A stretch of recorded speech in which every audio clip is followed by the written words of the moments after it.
দেখেছেন ছবিতে, টিভিতে, মোবাইলে। বদলা চান হ্যাঁ কি না বলুন? বদলা যদি চান বদল আনুন। মেসি কাণ্ড দেখেছেন, চোরেদের 300-350 কোটি টাকা লুট করেছে।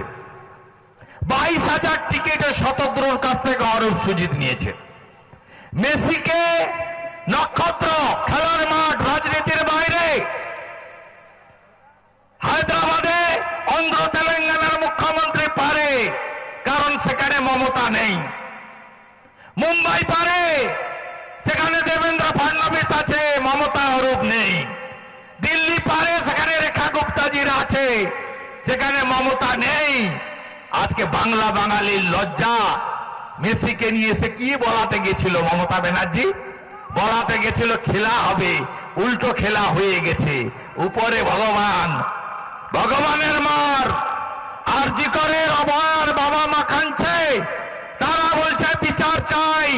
দুর্গাপুর আইকিউ সিটুতে উড়িষ্যার মেয়ে, তাকে গ্যাং রেপ হলো, আর বাঙালির মুখে ঝামা ঘষে বাংলায় লজ্জা করে বলে নিয়ে চলে গেল তার বাবা। এই পশ্চিমবঙ্গের মর্যাদা গেল না? বলল পশ্চিমবঙ্গে কোনো মেয়ে সুরক্ষিত নয়, আমার মেয়ে আর এখানে আসবে না।